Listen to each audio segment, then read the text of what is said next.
Onam exam 2026. Hi friends, എല്ലാവർക്കും online ക്ലാസ്സിലേക്ക് സ്വാഗതം. ഇന്ന് നമ്മൾ ഡിസ്കസ് ചെയ്യുന്നത് 6ാം ക്ലാസ്സിലെ സാമൂഹ്യ ശാസ്ത്രം, social science Malayalam medium question പേപ്പറാണ് ഇന്ന് നമ്മൾ ഡിസ്കസ് ചെയ്യുന്നത്. ഇന്നത്തെ ഹിന്ദി പരീക്ഷയുടെ ആൻസർ കീ നമ്മൾ അപ്ലോഡ് ചെയ്തിട്ടുണ്ട്.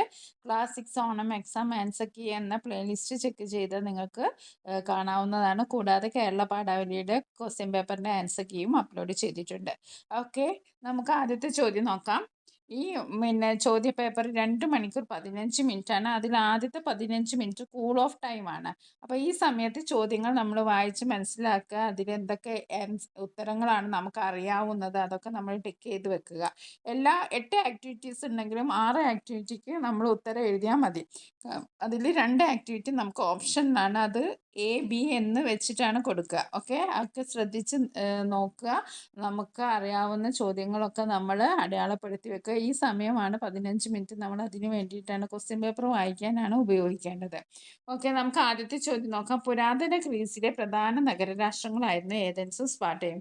പുരാതന ഗ്രീസിലെ നഗരരാഷ്ട്രങ്ങളായ ഏതൻസ്, സ്പാർട്ട എന്നിവയുടെ സവിശേഷതകൾ ഉൾപ്പെടുത്തി ആശയപടം പൂർത്തിയാക്കുക.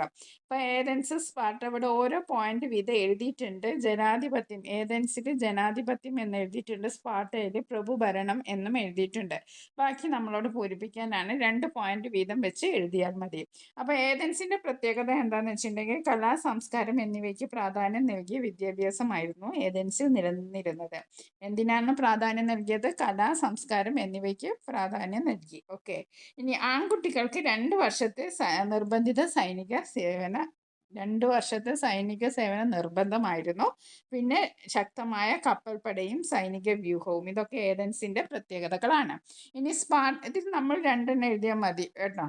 ഓക്കെ, ഇനി സ്പാർട്ടയിൽ പരമ്പരാഗത മൂല്യങ്ങൾക്കായിരുന്നു പ്രാധാന്യം നൽകിയിരുന്നത്. സൈനിക പരിശീലനത്തിന് മുൻതൂക്കമുള്ള വിദ്യാഭ്യാസം.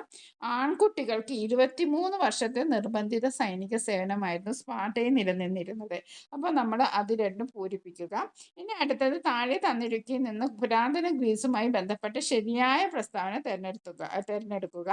ആദ്യത്തെ ഓപ്ഷനിൽ ഒളിമ്പിക്സ് ആരംഭിച്ചത് ഇവിടെയാണ്. ഭരണ സൗകര്യത്തിനായി നിരവധി സത്രപികളായി വിഭജിച്ചിരിക്കുന്നു. സരതുഷ്ട ദർശന രൂപം കൊണ്ടു പാശ്ചാത്യ നാഗരികതയുടെ ജന്മസ്ഥലമാണ്. അപ്പോൾ ഇതിലെന്താണ്? ഒളിമ്പിക്സ് ആരംഭിച്ചത് നമുക്ക് ഗ്രീസിലാണെന്ന് അറിയാം. ഓക്കെ, അപ്പോൾ ശരിയായ പ്രസ്താവന ഏതാണ്? ഉത്തരം എ ആണ്. ഒളിമ്പിക്സ് ആരംഭിച്ചത് ഗ്രീസിലാണ്. ഇനി നമുക്ക് അടുത്ത 2ാമത്തെ ചോദ്യം നോക്കാം. ആദിമ മനുഷ്യൻ രൂപം കൊണ്ടത് ദശലക്ഷക്കണക്കിന് വർഷങ്ങൾക്ക് മുമ്പാണ്. പരിണാമഘട്ടങ്ങളിലെ മനുഷ്യവർഗവും അവരുടെ സവിശേഷതയും ക്രമരഹിതമായി നൽകിയിരിക്കുന്നു. അവ ശരിയായി ക്രമീകരിച്ച് കണ്ടെത്തി എഴുതുക. അപ്പോൾ പരിണാമഘട്ടത്തിലെ മനുഷ്യവർഗങ്ങൾ നമുക്കറിയാം. ഹോമിനിഡുകൾ, ഓമിനോയിഡുകൾ, ഹോമോ ഇറക്റ്റസ്, ഹോമോ ഹാബിലിസ്. അപ്പോൾ ഇനി ഹോമിനിഡുകൾ എന്ന് പറഞ്ഞാൽ ഇരുകാലിൽ നടത്തം. ഹോമിനിഡുകൾ എന്ന് പറഞ്ഞാൽ എന്താണ്? ഇരുകാലിലാണ് അവർ നടക്കുന്നത്. ഹോമിനിഡുകൾ ഇരുകാല്, അതാണ് ഹോമിനിഡ്. ഓക്കെ, ഇനി ഹോമിനോയിഡുകൾ എന്താണ്? ഹോമിനോയിഡുകൾ 4 കാലിലാണ് നടത്തിയിരുന്നത്. ഹോമിനോയിഡുകൾ 4 കാലാണ്, ഹോമിനിഡുകൾ 2 കാലാണ്. ഇനി ഹോമോ ഇറക്റ്റസ് എന്ന് പറഞ്ഞാൽ നിവർന്നു നിൽക്കുന്ന മനുഷ്യനാണ്. ഹോമോ ഹാബിലസ് എന്ന് പറഞ്ഞാൽ ഉപകരണ നിർമ്മാതാക്കളാണ്. അപ്പോൾ നമ്മുടെ ഓപ്ഷൻസ് ഏതൊക്കെയാണ് നമുക്ക് ശരിയായി വരിക? 1 ഡി ആണ്. 1 ഡി ഇവിടെ ഏതാണ്? ഓപ്ഷൻ ബിയിലാണ് 1 ഡി ഉള്ളത്. പിന്നെ 2 ഹോമിനോയിഡ് സി ആണ്. 3 ബി, 4 എ. അപ്പോൾ നമ്മുടെ ഓപ്ഷന് ശരിയായി വരുന്നത് എന്താണ്? ഓപ്ഷൻ ബി ആണ്. ഓക്കെ, അപ്പോൾ നമുക്ക് ഓപ്ഷൻ ബി ആണ് നമ്മുടെ ഉത്തരം. ഓക്കെ, അപ്പോൾ ഹോമിനോയിഡുകൾ ഇതെന്താണെന്ന് നിങ്ങൾ ശരിയായിട്ട് മനസ്സിലാക്കി വെക്കുക. വളരെ പ്രധാനപ്പെട്ട ഒരു ചോദ്യം തന്നെയാണ്.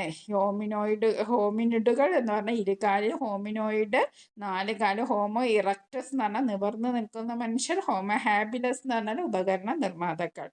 ഇനി അടുത്ത ചോദ്യം ബി ക്വസ്റ്റ്യൻ ഉണ്ട്. മധ്യശിലായുഗത്തിൽ നിന്ന് നവീന ശിലായുഗത്തിലേക്ക് കടന്നപ്പോൾ മനുഷ്യ ജീവിതത്തിൽ എന്തെല്ലാം പുരോഗതികൾ ഉണ്ടായി? അപ്പോൾ ശിലായുഗം എന്ന് പറഞ്ഞിട്ടുണ്ടെങ്കിൽ ശിലകൾ, അതായത് കല്ലുകളാണ് ആയുധമായിട്ട് ഉപയോഗിച്ചിരുന്നത്. പിന്നെ അത് കഴിഞ്ഞിട്ട് ഏത് യുഗത്തിലേക്കാണ് നമ്മൾ കടന്നത്? നവീന ശിലായുഗത്തിലേക്ക്. അന്നേരം മനുഷ്യനുണ്ടായ മാറ്റങ്ങളാണ് ചോദിക്കുന്നത്.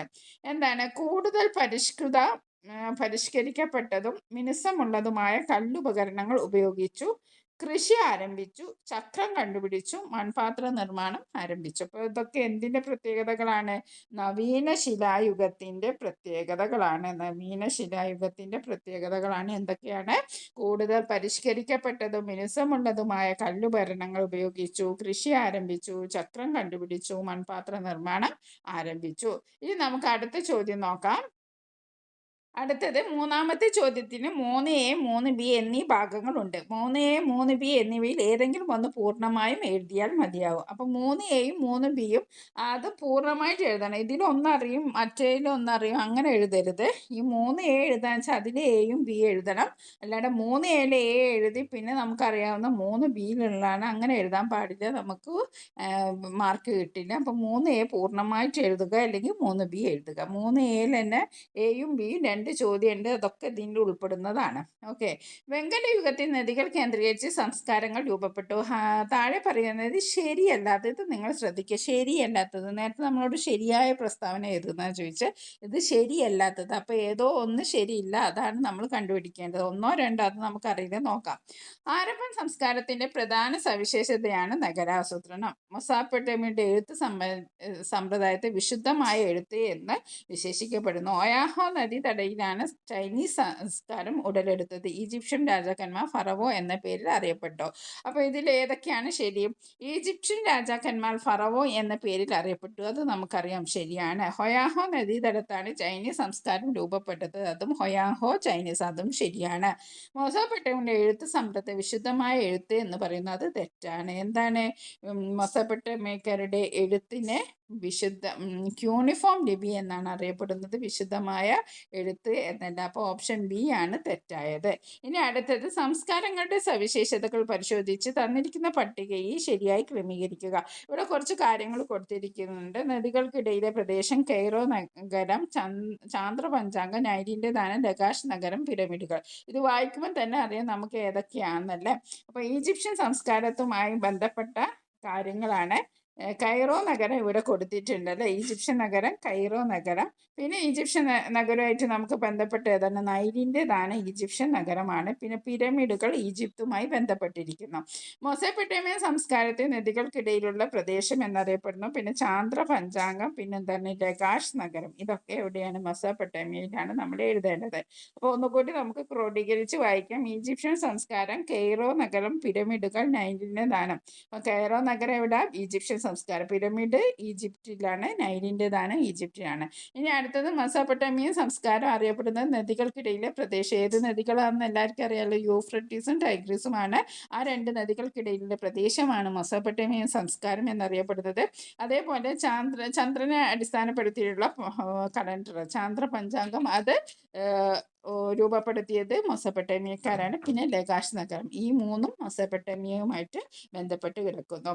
ഇനി അല്ലെങ്കിൽ നമുക്കറിയാവുന്ന 3Bയിലും 2 ചോദ്യമുണ്ട്, എയും ബിയും. ഇതിലേതെങ്കിലും 3Aയോ അല്ലെങ്കിൽ 3Bയോ എഴുതുക. ഓക്കെ. വെങ്കലയുഗ സംസ്കാരങ്ങൾ നിലനിന്നിരുന്ന എഴുത്ത് സമ്പ്രദായങ്ങളുടെ ചിത്രങ്ങൾ നിരീക്ഷിക്കുക. അവ ഏതെല്ലാം സംസ്കാരവുമായി ബന്ധപ്പെട്ടിരിക്കുന്നു എന്ന് എഴുതുക. ഇവിടെ ക്യൂണിഫോം ലിപിയും ഹൈറോഗ്ലിഫിക്സ് ലിപിയുമാണ്.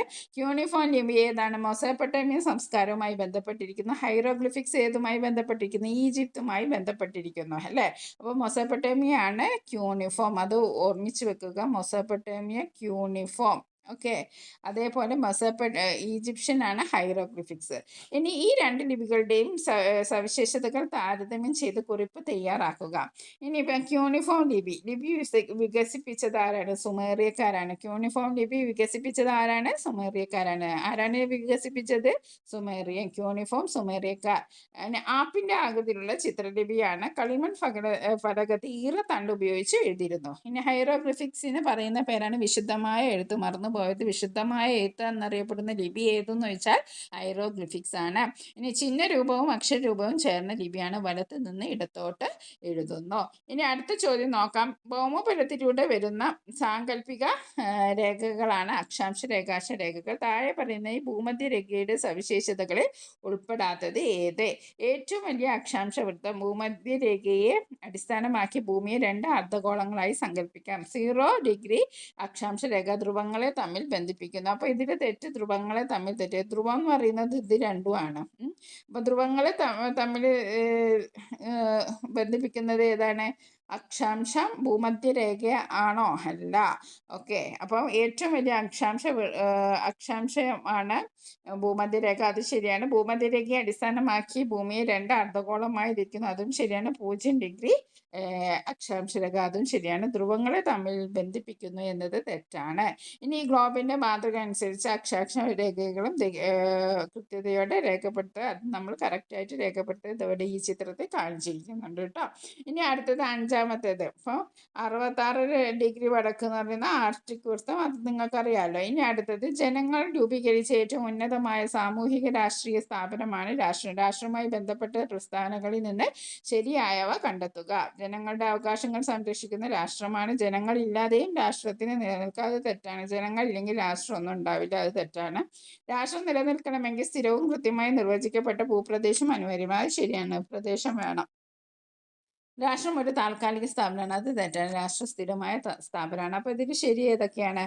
എയും സിയുമാണ്. അപ്പോൾ നമുക്ക് എ സിന്ന് ടിക്കറ്റ് എടുക്കാം. ജനങ്ങളുടെ അവകാശങ്ങൾ സംരക്ഷിക്കുന്ന രാഷ്ട്രമാണ്. രാഷ്ട്രം നിലനിൽക്കണമെങ്കിൽ സ്ഥിരവും കൃത്യമായി നിർവചിക്കപ്പെട്ട ഭൂപ്രദേശം അനിവാര്യമാണ്. ഇനി അടുത്ത ഇതിൻ്റെ ബി ചോദ്യം നോക്കാം. രാഷ്ട്രത്തിലെ ജനങ്ങളുടെ ക്ഷേമം ഉറപ്പുവരുത്തുന്നതിൽ ഗവൺമെന്റിന്റെ പങ്ക് എന്ന വിഷയത്തെ ആസ്പദമാക്കി നടത്തുന്ന ചർച്ചയിൽ അവതരിപ്പിക്കാൻ ആവശ്യമായ വിവരങ്ങൾ കൂട്ടിച്ചേർക്കുക. അപ്പം ജനങ്ങളുടെ ക്ഷേമം ഉറപ്പുവരുത്തുന്ന, ജനങ്ങളുടെ സുഖസൗകര്യങ്ങൾ ഉറപ്പുവരുത്തുന്ന ഗവൺമെന്റ് എന്തൊക്കെ പങ്ക് വഹിക്കണം? ആദ്യത്തെ ഒരു പോയിന്റ് ഇവിടെ എഴുതിയിട്ടുണ്ട്. രാഷ്ട്രത്തിൽ ജനങ്ങളുടെ ക്ഷേമം ഗവൺമെന്റ് ഉറപ്പുവരുത്തുന്നു. അപ്പോൾ ഈ ക്ഷേമം, അതായത് അവരുടെ സൗകര്യങ്ങൾ ഉറപ്പുവരുത്തുക, എന്തൊക്കെയായിരിക്കും ഗവൺമെന്റ് ചെയ്തിട്ടുണ്ടാവുക? ഓക്കെ, രാഷ്ട്രത്തിലെ വിഭാഗങ്ങളെയും ജനങ്ങളെയും ഏകോപിച്ച് കൊണ്ടുപോകുന്ന ഗവൺമെന്റ് എന്ന സംവിധാനം അനിവാര്യമാണ്. രാഷ്ട്രവും ജനങ്ങളും തമ്മിലുള്ള ബന്ധം സജീവമായി നിലനിർത്താൻ സഹായിക്കുന്നത് ഗവൺമെന്റ് ആണ്. ക്രമസമാധാനം, നിയമവാഴ്ച, പ്രതിരോധം, വിദേശ ബന്ധങ്ങൾ, റോഡുകൾ, പാലങ്ങൾ, കുടിവെള്ളം തുടങ്ങിയവയെല്ലാം കൈകാര്യം ചെയ്യുന്നത് ആരാണ്? ഗവൺമെന്റ് ആണ്. ഓക്കെ, അത്രയും കാര്യങ്ങൾ എഴുതുക. ഇനി അടുത്ത ചോദ്യം നോക്കാം. 6-മത്തെ ചോദ്യം. 6A, B എന്നീ 2 ഭാഗങ്ങളുണ്ട്. 6A, B ഏതിൽ എന്ന് പൂർണ്ണമായി എഴുതിയാൽ മതിയാവും. പുരാതന ഇന്ത്യ രൂപം കൊണ്ട് 2 ദർശനങ്ങളാണ് ബുദ്ധമതവും ജൈനമതവും. ജൈനമത ആശയപ്രകാരം ത്രിരത്നങ്ങൾ ഉൾപ്പെട്ടത് ഏത്?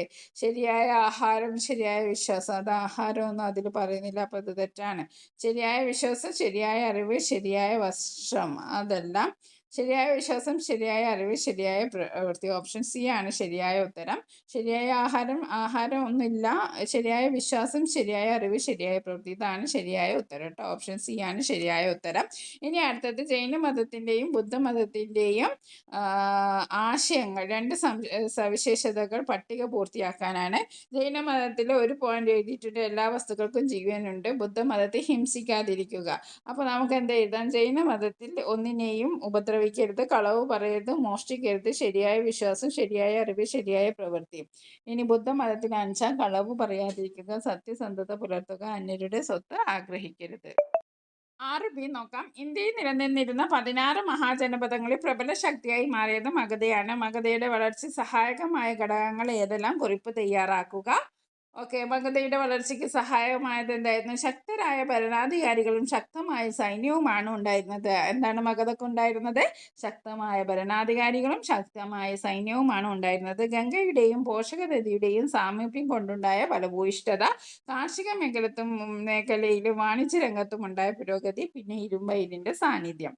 ഇനി അടുത്തത്, ഇവിടെ 4 ഓപ്ഷൻ തന്നിട്ടുണ്ട്. താഴെ പറയുന്ന ഈ മഗധവുമായി ബന്ധപ്പെട്ട് തെറ്റായ പ്രസ്താവന ഏതാണെന്ന് കണ്ടെത്തി എഴുതുക. ഗംഗയുടെയും പോഷക നദിയുടെയും സാമീപ്യം കൊണ്ടുണ്ടായ ഫലഭൂയിഷ്ഠത മഗധയെ വളർച്ചയെ സഹായിച്ചു, അത് ശരിയാണ്. മഗധയുടെ ആദ്യ തലസ്ഥാനമായിരുന്നു പാടലിപുത്ര, തെറ്റാണ്. ചന്ദ്രഗുപ്ത മൗര്യൻ മഗധയോടൊപ്പം സമീപ പ്രദേശങ്ങൾ കൂട്ടിച്ചേർത്തു രാജ്യം സ്ഥാപിച്ചു, ശരിയാണ്. മഗധയുടെ ഭരണാധികാരിയായിരുന്നു ധനനന്ദൻ, അതൊക്കെ ശരിയാണ്. ഇതിൽ തെറ്റ് എന്താണ്? ബി ആണ് തെറ്റ്. ഓക്കെ, അപ്പോൾ നമ്മൾ ഇന്ന് ക്വസ്റ്റ്യൻ പേപ്പർ ഡിസ്കസ് ചെയ്തു. അപ്പോൾ നിങ്ങൾക്ക് വീഡിയോ ഇഷ്ടപ്പെട്ടെങ്കിൽ ലൈക്ക് ചെയ്യുക. നിങ്ങളുടെ 6-ാം ക്ലാസ് പഠിക്കുന്ന കൂട്ടുകാർക്ക് ഷെയർ ചെയ്ത് കൊടുക്കുക. ഇനിയും ഒരുപാട് model question paper online class ഇന്ന് ചാനലിൽ അപ്ലോഡ് ചെയ്യുന്നതാണ്.